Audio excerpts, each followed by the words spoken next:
Good morning, ladies and gentlemen, and welcome to lecture 3 of week 8 of this course on exercise physiology and sports training. Today, we will be discussing performance testing in anaerobic sports. In the last lecture, we have gone over performance testing in aerobic sports, and today we'll be talking about anaerobic sports. I will be covering this topic under the following headings: Introduction, Ultra Short-Term Anaerobic Power Tests, Short-Term Anaerobic Power Tests, Muscle Strength Evaluations, and Conclusion. Events which last less than 10 seconds primarily use the ATP-PCR system to produce ATP, while events which last between 30 to 60 seconds utilize anaerobic glycolysis as the major bioenergetic pathway to synthesize ATP. We all know ATP is the primary energy supplier to the cell. This principle should be remembered when designing tests to evaluate an athlete's anaerobic power for a specific sport. We have to know about the bioenergetic pathways which the sports use so that we can pick and choose the appropriate test for these motor qualities. The tests employed to assess anaerobic power should use the muscle groups and the energy pathways which are involved in the sport. And that is why tests to assess maximum anaerobic power are generally classified into ultra short-term tests designed to test the maximal capacity of the ATP-PCR system, and short-term tests to evaluate the overall anaerobic capacity, which measures the maximal capacity for ATP production by both the ATP-PCR system and anaerobic glycolysis.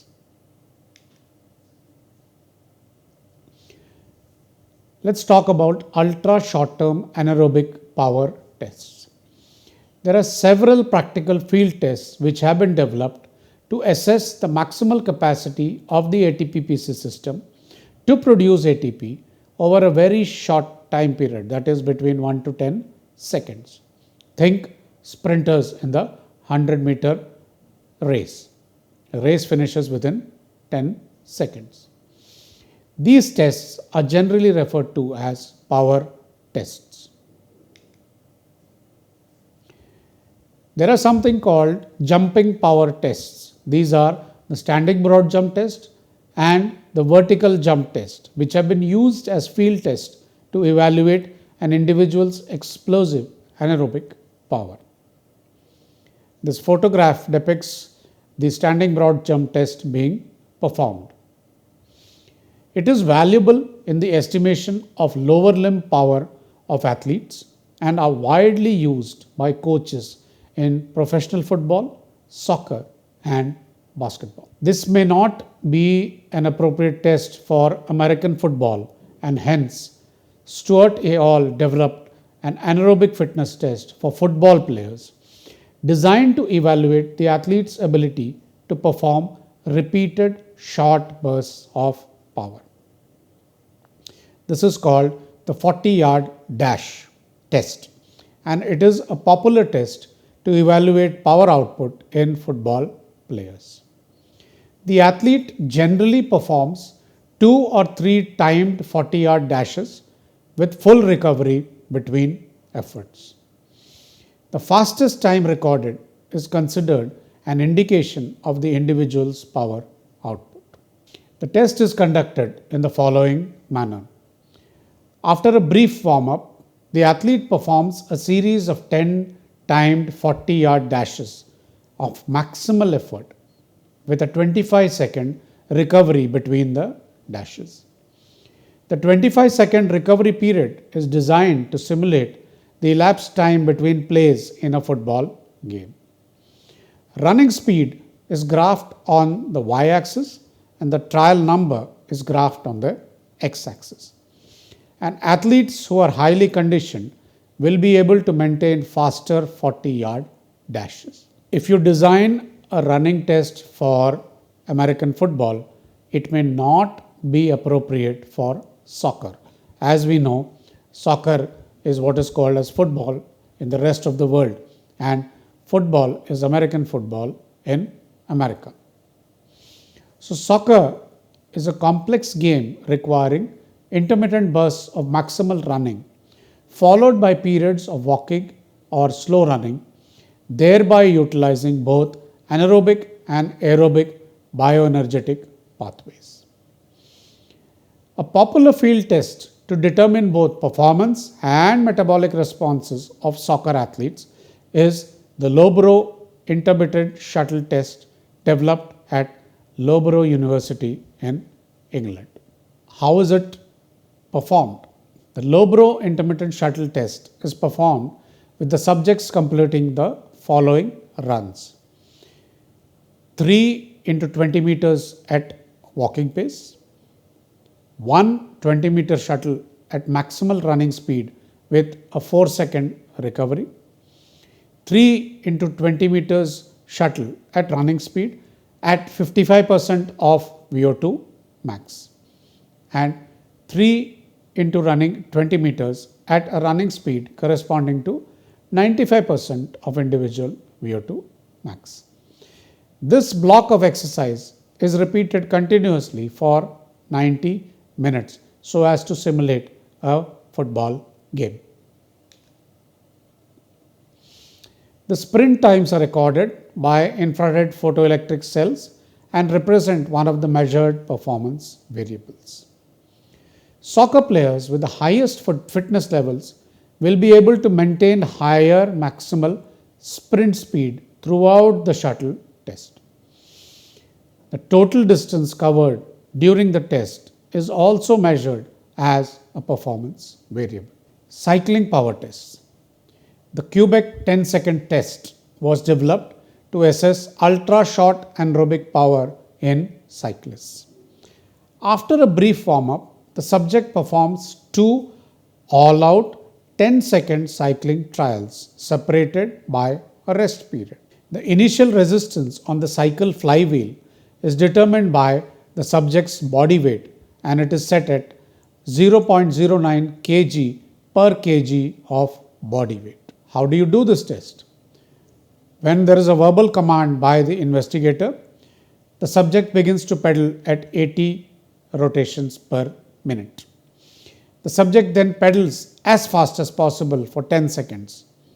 After a 10-minute rest period, a second test is performed and the results of the 2 tests are averaged out.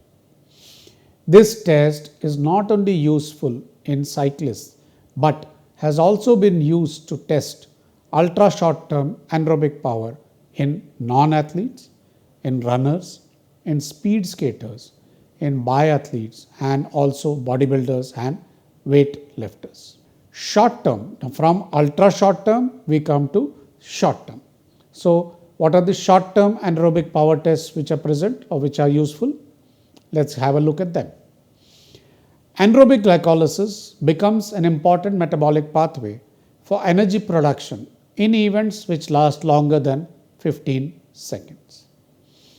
To evaluate the maximal capacity of anaerobic glycolysis to produce ATP during exercise, several short-term anaerobic power tests have been developed.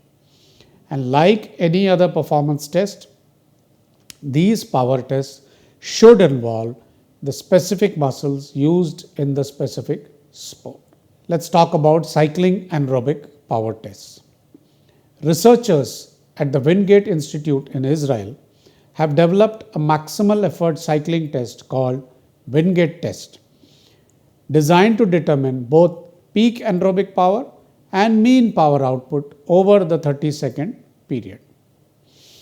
This test has been shown to be highly reproducible and offers an excellent means of evaluating anaerobic power outputs in cyclists and others who are involved in jumping sports. How is the test done? The subject performs a 5-minute warm-up at a low speed.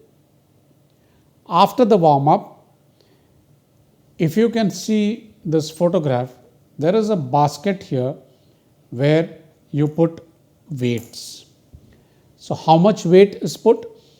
You put weight at 0.095 kg per kg of body weight. That means it depends on the body weight of the athlete. So the subject or the athlete begins to pedal with no load in the basket, in the weight basket, as fast as possible initially. When he is at the peak pedaling speed, the investigator puts load in the basket at 0.095 kg per kg of body weight. As soon as the load is dropped in the basket, the subject continues to pedal as fast as possible at this load for 30 seconds. Lot of verbal encouragement is given and peak power output and average power output are recorded.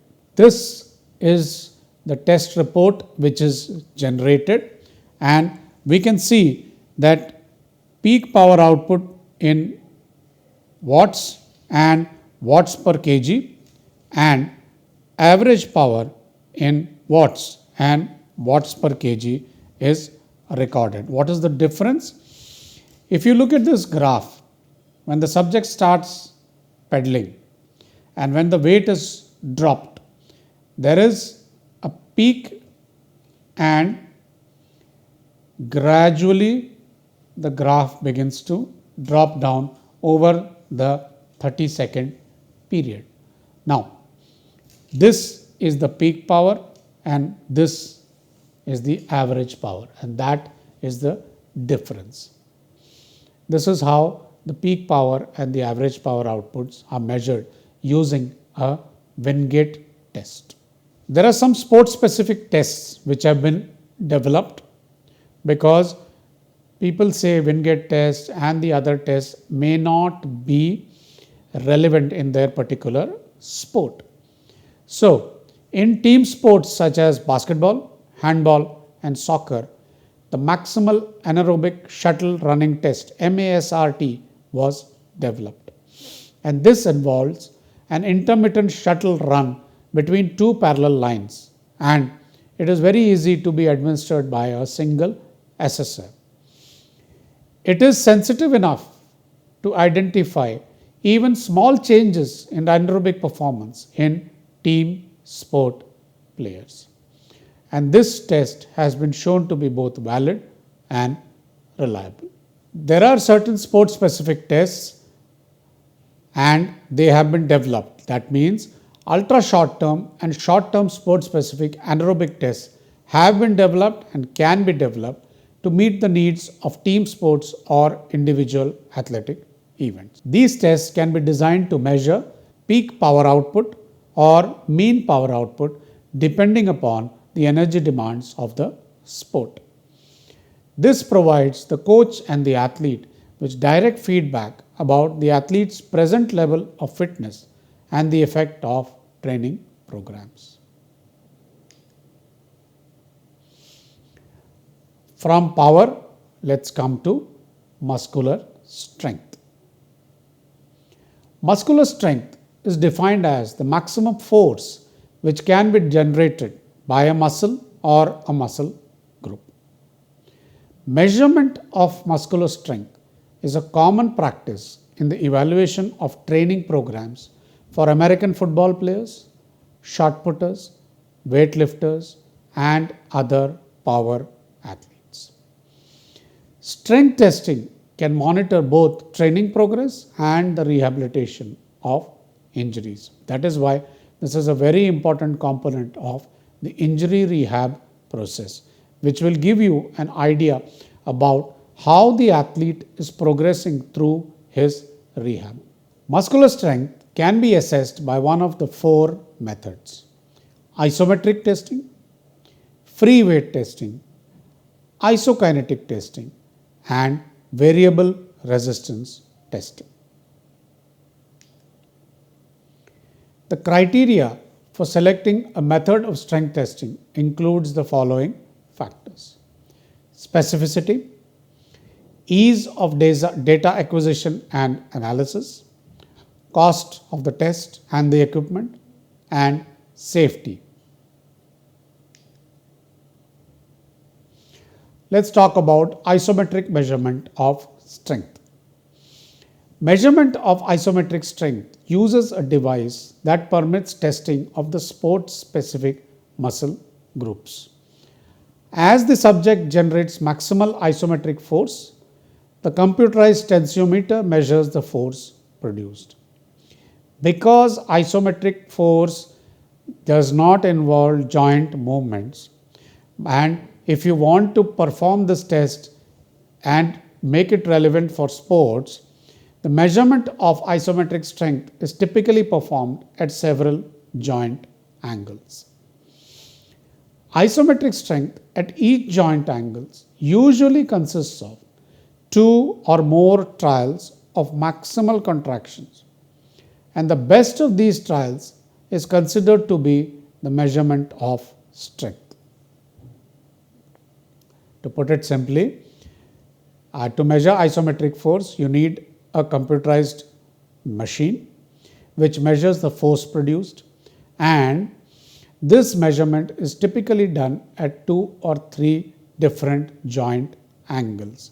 And testing at each joint angles, you do 2 or 3 trials and you take the best of these trials. Advantages of isometric testing are: these tests are generally simple and safe to administer. They can be used in physical therapy to evaluate training progress in the injured limbs, to evaluate strength training gains.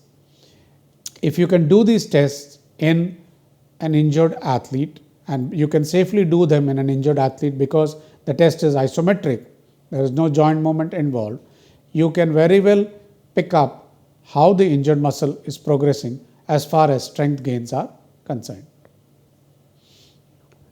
Disadvantages include the high cost, less relevance for many sporting activities involving dynamic movements, and more time required for testing. Now let's come to something called free weight testing for strength, and the method used is called 1 RM or 1 repetition maximum. This method involves using a weight machine. You may use a weight machine, you may use bench press, you may use free weights.